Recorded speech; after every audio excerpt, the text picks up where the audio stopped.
আসসালামু আলাইকুম। 5 আগস্টের পর এটা প্রমাণ হয়ে গেছে যে মার্কিন যুক্তরাষ্ট্র, আমেরিকা এবং ভারত বাংলাদেশ ইস্যুতে দুই মেরুর দুই বাসিন্দা। ভারত টানা 17 বছর যেভাবে আওয়ামী লীগকে সাপোর্ট দিয়েছে, আওয়ামী লীগকে সমর্থন দিয়েছে, ইভেন আওয়ামী লীগের খুব আপত্তিকর নির্বাচনগুলো মেনে নিয়েছে, সেই ক্ষেত্রে মার্কিন যুক্তরাষ্ট্র শুধু তার স্বার্থ হাসিল হয়নি বলেই তারপরে সে পুরো অপোজিট অবস্থা নিয়েছে এবং মার্কিন যুক্তরাষ্ট্রের বিভিন্ন অন্যায় আবদার শেখ হাসিনা ফিরিয়ে দিয়েছেন। তাদের বিশ্বজোড়া যে অন্যায় শক্তি প্রদর্শন, সেটা শেখ হাসিনা ফিরিয়ে দিয়েছেন। এটা একটা বড় কারণ হয়ে দাঁড়িয়েছিল শেখ হাসিনা, আওয়ামী লীগ বা আওয়ামী লীগ সরকারের সাথে আপনার আমেরিকার বড় দূরত্বের পেছনে। এবং এই দূরত্ব সহজে ঘোচার ছিল না, এটা বুঝছে আমেরিকা। তারপরে যেটা করেছে সেটা তো সবার কাছেই একেবারে চাক্ষুষ প্রমাণিত যে আমেরিকা বিপুল পরিমাণ অর্থ ব্যয় করে বাংলাদেশের একটি নতুন রিজিয়নের পেছনে গুরুত্বপূর্ণ ভূমিকা পালন করেছে এবং আমেরিকা এই ভূমিকা পালন না করলে হয়তো শেখ হাসিনাকে বাংলাদেশের রাজনৈতিক দলগুলোর পক্ষে বিতরণ করা সম্ভব ছিল না। এবং তার যেহেতু অন্যতম শক্তি ছিল ভারত, শেখ হাসিনা চলে যাওয়ার পর আওয়ামী লীগ যখন বোঝা শুরু করলো যে না, মার্কিন যুক্তরাষ্ট্রের সাথে এই দা কোমড়ার সম্পর্ক চালিয়ে তাদের জন্য খুব একটা উপকার হবে না, তখন তারা যখন বিভিন্ন লবিস্ট নিয়োগ শুরু করলো বা যোগাযোগ শুরু করলো, মার্কিন যুক্তরাষ্ট্রের বিভিন্ন কাঠখড়, বিভিন্ন মধ্যস্থতা, ভারতের সঙ্গে বিভিন্ন মধ্যস্থতা, এগুলো কাটিয়ে একটা অন্তত যোগাযোগ বা তাদের কথাগুলো আমেরিকা যেন শোনে, সেই ধরনের কিছু সিচুয়েশন তৈরি হয়েছে বলে আমরা বিভিন্ন মাধ্যমে শুনতে পাই। কিন্তু শুনতে পেলেও শেখ হাসিনা ইস্যুতে, সেই ইস্যুতে আমেরিকা এখনো তার অবস্থান কতটা পরিবর্তন করেছে এই নিয়ে কিন্তু এখনো পরিষ্কার ধারণা পাওয়া যায় না। এমন শোনা যায় মাঝে মধ্যেই যে আমেরিকা বাংলাদেশে যেহেতু বিপুল জনগোষ্ঠীর একটা সমর্থন আছে আওয়ামী লীগের প্রতি, ফলে আওয়ামী লীগকে একেবারে ছুঁড়ে ফেলে দিতে পারে না। আওয়ামী লীগের সঙ্গে তার সম্পর্ক রাখতে চায় বা রাখার মতন একটা ইচ্ছা আগ্রহ তৈরি হয়েছে, বাট তারা শেখ হাসিনা ইস্যুতে এখনো নমনীয় হতে পারছে না। আর একে কেন্দ্র করে যেহেতু ভারত শেখ হাসিনাকে এখনো তাদের রাজকীয় অতিথির মতোই রেখেছে, অনেকটা প্রধানমন্ত্রীর সম্মানে, প্রধানমন্ত্রীর ট্রিট দিয়ে তাকে সমস্ত সুযোগ সুবিধা নিরাপত্তা দিয়ে রেখেছে, ফলে ভারত এবং আমেরিকার মধ্যে বোঝাপড়ায় একটা সমস্যা আছে। মাঝে নানান রকম কথাবার্তা হয়, নানান আলোচনা হয়। ভারত আমেরিকা হয়তো বাংলাদেশ ইস্যুতে একই দৃষ্টিভঙ্গি রাখছে। আগে যেটা আমেরিকা ভারতের চোখ দিয়ে বাংলাদেশকে দেখতো, 5 আগস্টের আগে এই কথা চেঞ্জ হয়ে গিয়েছিল যে আমেরিকা এখন আমেরিকা নিজের চোখে বাংলাদেশকে দেখবে, ভারতের চোখে না। পরবর্তীতে আবার এরকম টুকটাক শোনা যাচ্ছিল যে না, ভারতের চোখ দিয়ে আমেরিকা দেখতে চায়। ভারতের নরেন্দ্র মোদীর বন্ধু ডোনাল্ড ট্রাম্প ক্ষমতায় আসার পর কিছু দৃষ্টিভঙ্গির পরিবর্তন হয়েছে। বাট ঘটনা যে এখনো জটিল পর্যায়ে রয়েছে তার কিছু তথ্য আমাদের সামনে, যেটাতে বলা হচ্ছে যে বিএনপি বনাম জামাত প্রশ্নে মুখোমুখি ওয়াশিংটন ও নয়াদিল্লি। বাংলাদেশে দ্রুত পরিবর্তনশীল রাজনৈতিক পরিস্থিতি নিয়ে নীরবে কূটনৈতিক যোগাযোগ বাড়িয়েছে ভারত ও যুক্তরাষ্ট্র, যা আগামী 12 ফেব্রুয়ারি নির্বাচনের আগে তাদের অবস্থান সম্ভাব্য পুনর্মূল্যায়নের ইঙ্গিত দিচ্ছে। ওয়াশিংটনে উচ্চ পর্যায়ের আলোচনার পর চলতি সপ্তাহে ঢাকায় কড়া নজরদারিতে রাখা কয়েকটি বৈঠক অনুষ্ঠিত হয়েছে, যা দুই দেশের রাজধানীর কাছেই বাংলাদেশের ক্রমবর্ধমান কৌশলগত গুরুত্ব তুলে ধরেছে। মঙ্গলবার ওয়াশিংটনে যুক্তরাষ্ট্রের পররাষ্ট্রমন্ত্রী মার্কো রুবিও ও ভারতের পররাষ্ট্রমন্ত্রী এস জয়শঙ্কর আঞ্চলিক নানা ইস্যু নিয়ে আলোচনা করেন, যার মধ্যে বাংলাদেশ ও প্রতিবেশী মিয়ানমারের সাম্প্রতিক পরিস্থিতিও ছিল। এর পরদিন বুধবার ঢাকায় আরেকটি কূটনৈতিক বৈঠক অনুষ্ঠিত হয়, যেখানে যুক্তরাষ্ট্রের রাষ্ট্রদূত ব্রেন্ট ক্রিস্টেনসন ও ভারতের হাই কমিশনার প্রণয় ভার্মা বারিধারায় অবস্থিত ভারতীয় হাই কমিশনে সাক্ষাৎ করেন। ওই বৈঠকগুলোর সময় ও ধারাবাহিকতায় কূটনৈতিক মহলের মনোযোগ বিশেষভাবে আকর্ষণ করেছে। মার্কিন ও ভারতীয় দূতদের ওই বৈঠকের মাত্র কয়েক ঘন্টা আগে রাষ্ট্রদূত ক্রিস্টেনসন গুলশানে তার বাসভবনে বিএনপি ভারপ্রাপ্ত চেয়ারম্যান তারেক রহমানের স্ত্রী জুবাইদা রহমান এবং তাদের কন্যা জাইমা রহমানের সঙ্গে আলাদাভাবে সাক্ষাৎ করেন। পর্যবেক্ষকদের মতে বর্তমান রাজনৈতিক প্রেক্ষাপটে পরপর এসব বৈঠক বাড়তি কূটনৈতিক তাৎপর্য বহন করে। আলোচনার সঙ্গে সম্পর্কিত সূত্রগুলো বলছে, সাম্প্রতিক এসব যোগাযোগের ক্ষেত্রে গুরুত্বপূর্ণ বিষয় হলো বাংলাদেশের ভিন্ন ভিন্ন রাজনৈতিক ফলাফলের সম্ভাবনা নিয়ে ওয়াশিংটন ও দিল্লি ভাবছে বলে একটি ধারণা তৈরি হচ্ছে। কূটনৈতিক মহলে জোর আলোচনা চলছে। যুক্তরাষ্ট্র ক্রমশ এমন একটি রাজনৈতিক ব্যবস্থার প্রতি ঝুঁকছে যেখানে জামাতে ইসলামী গুরুত্বপূর্ণ ভূমিকা পালন করতে পারে। অন্যদিকে ভারত বাংলাদেশের জাতীয়তাবাদী দল বিএনপির নেতৃত্বাধীন সরকারকে তুলনামূলক বেশি গ্রহণযোগ্য মনে করছে। এটা অনেকটাই এখন ওপেন সিক্রেট। আমেরিকার ওয়াশিংটন পোস্ট যখন জানিয়েছিল যে যুক্তরাষ্ট্র জামাতে ইসলামীর সাথে সম্পর্ক উন্নয়নে তারা চেষ্টা করছে, তখন ভারত যে বিএনপিকে তাদের জন্য স্বাচ্ছন্দ্যমূলক সংগঠন হিসাবে মনে করে, এটা ভারতীয় সাংবাদিকরা অনেকবার বলছেন। কূটনৈতিক বিশ্লেষকদের মতে একই দিনে বিএনপি চেয়ারম্যানের পরিবারের সদস্যদের সঙ্গে মার্কিন রাষ্ট্রদূতের বৈঠক এবং তারপর পরই ভারতীয় হাইকমিশনের সঙ্গে সাক্ষাৎ কোনো কাকতালীয় ঘটনা নয়, বরং বাংলাদেশ রাজনৈতিক মোড়ের দিকে এগোনোর সময় এসব বৈঠককে দেখা হচ্ছে ওয়াশিংটন ও দিল্লির মধ্যে মূল্যায়ন বিনিময়, অনিশ্চয়তা কমানো এবং পরস্পর বিরোধী পথে না চলার একটি বৃহত্তর প্রচেষ্টার অংশ হিসেবে। মানে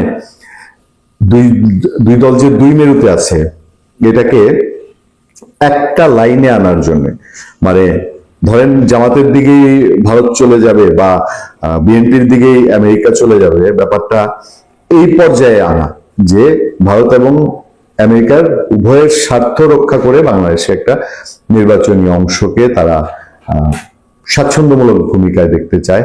দেখা যাক সোজা সাপটা কথা যে আগামী নির্বাচনে বাংলাদেশে জামাতে ইসলামী নাকি বিএনপি, আমেরিকা এবং ভারত কাকে বেছে নেয় সেটি দেখার অপেক্ষা। আজকের বিষয় তারেক রহমান বিএনপির চেয়ারম্যান, তার সম্পর্কে কি বলেছেন শেখ হাসিনার পুত্র সজীব ওয়াজেদ জয়। যা বলেছেন সেটা বিস্ফোরক বক্তব্য এবং আমার মনে হয় যে এই মুহূর্তে এখনো পর্যন্ত এই প্রথম সজীব ওয়াজেদ জয় আওয়ামী লীগের, তিনি কোনো পদ পদবি তার নেই, তার একমাত্র বড় পরিচয় যেটা সেটা হচ্ছে যে আওয়ামী লীগের সভানেত্রী সাবেক প্রধানমন্ত্রী শেখ হাসিনার তিনি পুত্র। তিনি এই যে বাংলাদেশের আসন্ন নির্বাচন, এই নির্বাচন নিয়ে অনেক কথা বলেছেন। সেই কথাগুলির মধ্যে একটা বিস্ফোরক বক্তব্য হচ্ছে যে ভেনেজুয়েলার প্রেসিডেন্ট নিকোলাস মাদুরো, যিনি এই মুহূর্তে আমেরিকার জেলে বন্দী, মার্কিন সরকার তাকে তার দেশ থেকে অপহরণ করে এনে জেলে পুরে রেখেছে, আমেরিকার জেলে পুরে রেখেছে।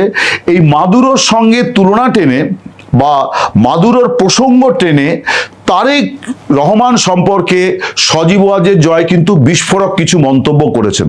কোথায় করেছেন না, শেখ হাসিনা অর্থাৎ আওয়ামী লীগ নেত্রীর মতো তার পুত্র সজীব ওয়াজেদ জয়, তিনিও ইদানিং আন্তর্জাতিক বিভিন্ন মিডিয়াকে সাক্ষাৎকার দিচ্ছেন। কিন্তু সোমবার দিন তিনি আমেরিকা থেকে একটি ভার্চুয়াল প্রোগ্রামে ভার্চুয়ালি অংশ নেন। তিনি সেখানে সেই অনুষ্ঠানে ভাষণ দেন।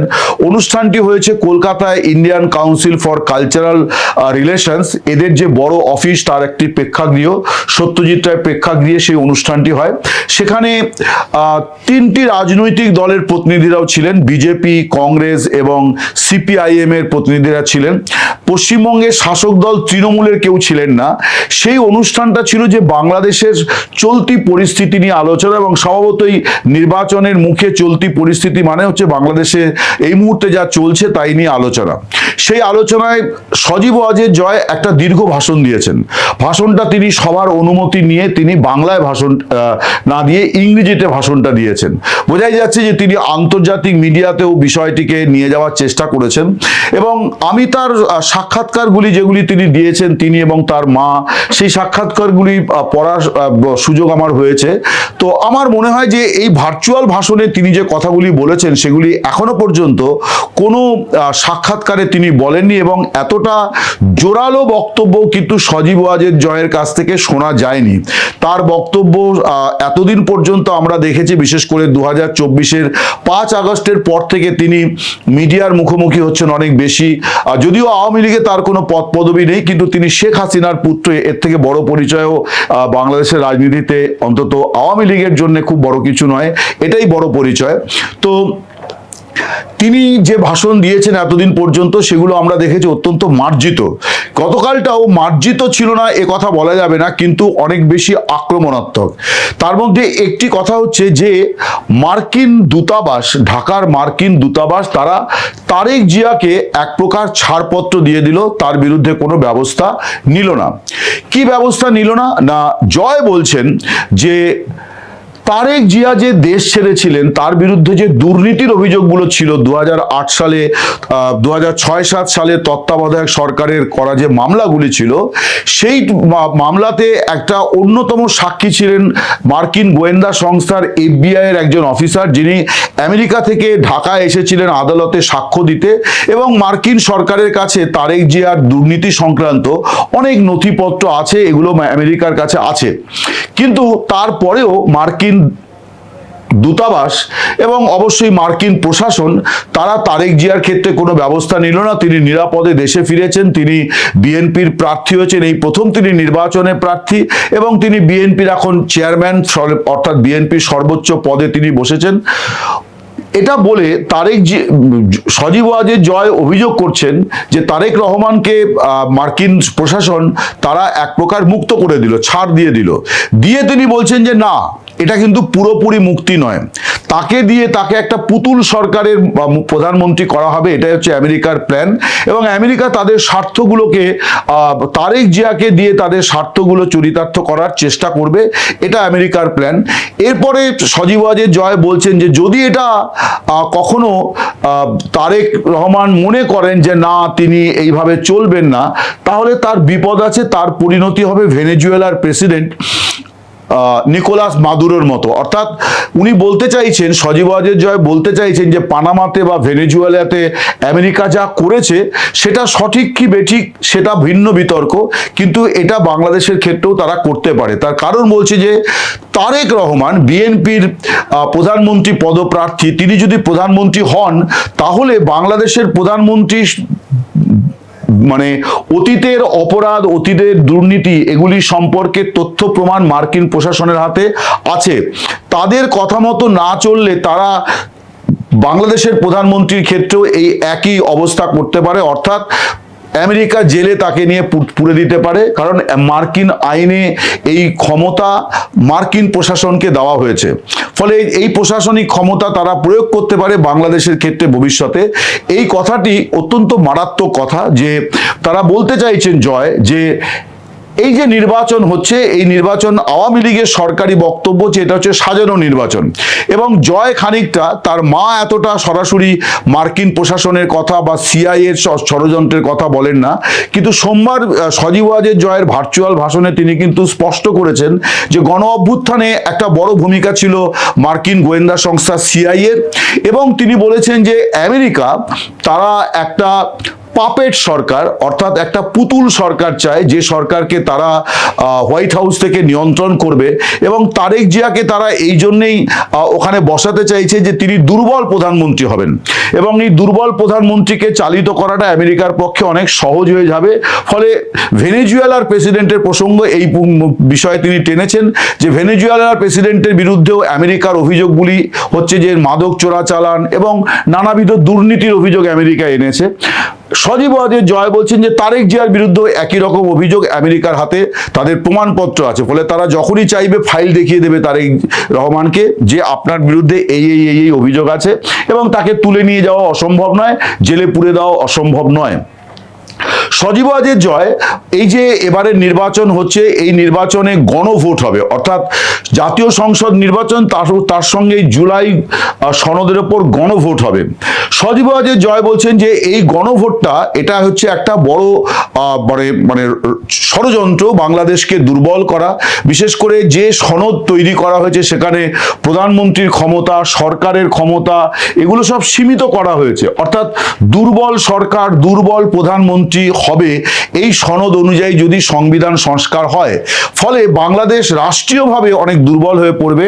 ফলে যিনি প্রধানমন্ত্রী হন না কেন তার ক্ষমতা থাকবে না তার দেশের হয়ে চূড়ান্ত সিদ্ধান্ত নেওয়ার। আপনাদের এই প্রসঙ্গে বলে রাখি যে এখানে একটি বিষয় আছে যে অনেকগুলো মানে সাংবিধানিক প্রতিষ্ঠান যেখানে কারা মাথায় বসবে, এগুলি বিদ্যমান সংবিধানে প্রধানমন্ত্রীর হাতে ক্ষমতা দেওয়া আছে, যে প্রধানমন্ত্রীর সুপারিশ অনুযায়ী রাষ্ট্রপতি সেখানে শুধু স্বাক্ষর করবেন। এগুলি কিন্তু কোনোটাই থাকছে না। শুধু তাই নয়, এই যে শেখ হাসিনা 5 দফা প্রধানমন্ত্রী ছিলেন এবং আওয়ামী লীগ বিরোধীদের বক্তব্য হচ্ছে যে দীর্ঘ সময় তিনি প্রধানমন্ত্রী ছিলেন, 16 মাস প্রধানমন্ত্রী, 16 বছর টানা প্রধানমন্ত্রী ছিলেন। এর ফলে তিনি স্বৈরাচারী হয়ে উঠেছিলেন, বাংলাদেশে ফ্যাসিবাদের আগমন ঘটেছিল আওয়ামী লীগের হাত ধরে। এই জান থেকে যদি দেশটাকে বার করতে হয়, ওই জন্যে একটা সংশোধনী এখানে বলা আছে যে প্রধানমন্ত্রী পদে কেউ 2 টার্মের বেশি নির্বাচিত হতে পারবেন না। অর্থাৎ তারেক রহমান যদি এই 2026-এ প্রধানমন্ত্রী হন, তাহলে আরেকবার নির্বাচন হলে যদি তার দলের সুযোগ আসে তাহলে আরো একবার তিনি হতে পারবেন, কিন্তু তার পরের দফাতে গিয়ে তিনি হতে পারবেন না। বিএনপি অন্য কাউকে প্রধানমন্ত্রী পদপ্রার্থী করতে হবে। এটা সব দলের ক্ষেত্রেই এই নিয়ম প্রযোজ্য হবে। তো সজীব ওয়াজেদ জয় বলছেন যে এগুলি সবই বাংলাদেশে একটি দুর্বল সরকার গঠন করার প্রয়াস, এবং এইটা বলতে গিয়ে তিনি বলেছেন যে আমেরিকা তারা তারেক জিয়া এই যে গণভোট, এই গণভোটের ব্যাপারে তারেক জিয়া দীর্ঘ সময়তে চুপ ছিলেন। অর্থাৎ গণভোটে হ্যাঁ এবং না এই দুটো ক্ষোভ থাকবে ব্যালটের মধ্যে। সেখানে হ্যাঁতে টিক দিলে পরে এই সংস্কারগুলি সব কার্যকর হবে। বিএনপি এই নির্বাচনে তারা মুক্তিযুদ্ধ অর্থাৎ 1971-কে বড়ভাবে তারা আঁকড়ে ধরেছে, প্রচারে এনেছে, এবং তারা বারে বারে জামাতে ইসলামীর বিরুদ্ধে অভিযোগ করছে যে জামাতে ইসলামী মুক্তিযুদ্ধের বিরোধিতা করেছিল। ফলে যারা এই দেশের বিরোধিতা করেছিল তাদের দেশ পরিচালনা করার কোনো অধিকার নেই, ফলে জামাতকে যেন কেউ ভোট না দেয়, এটা বিএনপির বক্তব্য ছিল। এই বক্তব্য যখন বিএনপি সামনে এনেছিল, স্বভাবতই তাদের পক্ষে এই গণভোটের যে 4টি প্রশ্ন, যে প্রশ্নকে কেন্দ্র করে অর্থাৎ জুলাই সনদকে বাস্তবায়ন করার যে প্রশ্নটি, সেখানে গণভোটে হ্যাঁ না এই বিষয়টি নিয়ে বিএনপি খানিকটা নীরবতা পালন করছিল। অর্থাৎ তারা জামাতে ইসলামের মতন সক্রিয়ভাবে বলছিল না, বা প্রধান উপদেষ্টা মোহাম্মদ ইউনূস তিনি যেমন জাতির উদ্দেশ্যে ভাষণ দিয়ে মানুষকে আবেদন করেছেন, দেশবাসীকে, যে আপনারা হ্যাঁতে ভোট দেবেন তবেই এই সংস্কারগুলি সম্পন্ন হবে। জামাতে ইসলামী তাই বলেছে যে সংস্কারগুলি করতে হবে, তার জন্য হ্যাঁতে ভোট দিতে হবে। বিএনপি তারা হ্যাঁ না এই গণভোটে রাজি হয়েও কিন্তু হ্যাঁ কি না এই নিয়ে তারা কোনো রা কাটছিল না। সজীব ওয়াজেদ জয় বলছেন এই যে কদিন আগে তারেক জিয়া খুব বড় করে একটা জনসভাতে বললেন যে গণভোটে সবাই যেন হ্যাঁতে ভোট দেন, এটা হচ্ছে সজীব ওয়াজেদ জয়ের বক্তব্য যে এটা হচ্ছে আমেরিকার প্রেশার, আমেরিকার চাপে তারেক জিয়াকে বলতে হয়েছে যে গণভোটে তারা যেন হ্যাঁতে ভোট দেন, অর্থাৎ দেশবাসী। তাহলে হ্যাঁতে ভোট দিলে কি হবে না, এই সংস্কারগুলি হবে, যে সংস্কারের ফলে নির্বাচনের ব্যবস্থায় পরিবর্তন আসবে, প্রশাসনিক ব্যবস্থায় পরিবর্তন আসবে, সরকারের ক্ষমতায় অনেক খর্ব হবে, রাষ্ট্রপতির ক্ষমতা খানিকটা বৃদ্ধি পাবে। এই যে গোটা বিষয়গুলি, এই গোটা বিষয়গুলিকেই শেখ হাসিনার পুত্র বলছেন যে এটা এক ধরনের ষড়যন্ত্রের নীল নকশা, অর্থাৎ বাংলাদেশ রাষ্ট্রকে দুর্বল করে দাও। এই দুর্বলতার সুযোগ আগামী দিনে আমেরিকা নেবে, এটাই হচ্ছে সজীব ওয়াজেদ জয়ের বক্তব্য। তিনি এই ভাষণে ইউনূস সরকারকে আক্রমণ করেছেন, বলেছেন যে এই সরকারের পেছনে উগ্রবাদীদের সমর্থন আছে, তার কারণ এই সরকার উগ্রবাদীদের আশ্রয় প্রশ্রয় দিয়েছে। তিনি বলেছেন যে এই যে গণ অভ্যুত্থান, এই গণ অভ্যুত্থান কোনো উগ্র ইসলামিক পন্থীদের ছিল না, কিন্তু জনগণের পেছনে, ছাত্রদের পেছনে উগ্র ইসলামপন্থী সংগঠনগুলি, তারা উগ্রবাদীরা তারা এই আন্দোলনের মধ্যে ঢুকে পড়েছিল। এবং একটা পর্বে তিনি স্বীকার করেছেন যে প্রাথমিকভাবে এই আন্দোলনকে মোকাবিলা করার ক্ষেত্রে শেখ হাসিনা সরকারের এবং আওয়ামী লীগ পার্টির খানিক দুর্বলতা ছিল। গোটা বিষয়টাকেই আইন আদালতের দরজায় ঠেলে না দিয়ে সরকারের তরফে, প্রশাসনের তরফে আরো তৎপর হয়ে ছাত্রদের সঙ্গে আলাপ আলোচনা করা দরকার ছিল। এই কথাগুলো একদম নতুন না হলেও তিনি আরো একবার বলেছেন, এটা উনি আগেও এই কথাগুলি বলেছেন। ইনফ্যাক্ট এই ব্যাপারে আওয়ামী লীগের কোনো দ্বিমত নেই, যে আওয়ামী লীগের শীর্ষ নেতৃত্বের একটা বড় অংশ মনে করেন যে কিছু ভুল সরকারের তরফে হয়েছিল, কিছু ভুল দলের তরফে হয়েছিল, যার ফলে এইরকম কিছু ছাত্রদের আন্দোলন, একটা কোটা বিরোধী আন্দোলন শেষ পর্যন্ত সরকার পতনের আন্দোলনে পরিণত হয়েছিল। সজীব ওয়াজেদ জয় এই প্রসঙ্গে বলতে গিয়ে তিনি ভারতের প্রসঙ্গ টেনে বলেছেন যে বাংলাদেশ যেদিকে যাচ্ছে তাতে এটা ভারতের জন্য অত্যন্ত উদ্বেগের, তার কারণ ওখানে যদি ইসলামিক উগ্রবাদী বা কট্টরপন্থী বিরোধীরা ওখানে মাথাচাড়া দেয়, তাহলে ভারতের পূর্ব প্রান্ত, পূর্বাঞ্চল বা উত্তর পূর্ব এই গোটা মানে বর্ডার, সীমান্ত, এই পূর্ব প্রান্ত সেটাও অস্থির হবে এবং সেটা ভারতের জন্য, ভারতের নিরাপত্তা সুরক্ষার জন্য অত্যন্ত একটা চ্যালেঞ্জিং পরিস্থিতি তৈরি করবে, এটাও তিনি স্মরণ করিয়ে দিয়েছেন। সব মিলিয়ে সজীব ওয়াজেদ জয় যে দীর্ঘ ভাষণটি দিয়েছেন কলকাতার একটা অনুষ্ঠানে ভার্চুয়ালি সংযুক্ত হয়ে, সেই ভাষণটা কিন্তু মেজাজে, ওজনে একটু ভিন্নতর এবং এই প্রথম তিনি তারেক রহমানকে তার সমালোচনা করেছেন, তার অতীত ধরে টানাহেঁচড়া করেছেন। এই প্রথম ফলে বোঝা যাচ্ছে যে আগামী দিনে বাংলাদেশের রাজনীতি কোন দিকে গড়াবে এক্ষুনি বলা মুশকিল, কিন্তু সজীব ওয়াজেদ জয় যেভাবে দলে ডানা মেলছেন, যেভাবে তিনি সক্রিয় হচ্ছেন এবং যেভাবে তিনি তারেক রহমানকে আক্রমণ করেছেন, তার অতীত ধরে টানাহেঁচড়া করছেন, তাতে বোঝা যাচ্ছে যে বাংলাদেশের রাজনীতিতে দীর্ঘ 40-45 বছর যেমন ছিল যে এ বি, আওয়ামী লীগ এবং বিএনপি, সেই এ এবং বি থাকবে এরকম একটা সম্ভাবনা তৈরি করার চেষ্টা হচ্ছে। অন্যদিকে দুই দলের দুই নেত্রী শেখ হাসিনা এবং খালেদা জিয়া, তারা পরস্পরের সঙ্গে কখনো যৌথ আন্দোলন একসময় করেছেন, কিন্তু দীর্ঘ সময় তারা পরস্পরের বিরুদ্ধে রাজনৈতিক লড়াই সংগ্রাম করেছেন। দুর্ভাগ্যজনকভাবে খালেদা জিয়া সদ্য প্রয়াত হয়েছেন। শেখ হাসিনা, তার বয়স হয়েছে প্রায় 78 বছর, তবে তিনি খুব সুস্থ আছেন। কিন্তু আওয়ামী লীগে যে শূন্যতাটা, সেটি হচ্ছে যে হাসিনার পরে কে, এই বিষয়টি নিয়ে খুবই অস্পষ্টতা আছে। এই অস্পষ্টতাটা বিএনপিতে ছিল না। খালেদা জিয়া যখন অসুস্থ হয়েছেন তখনই তিনি তার ছেলেকে দায়িত্বভার দিয়েছেন দলের তরফে।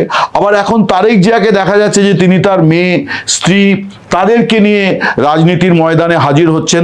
ফলে বোঝাই যাচ্ছে যে তারা একটা পারিবারিক ধারাবাহিকতা তৈরি করছেন।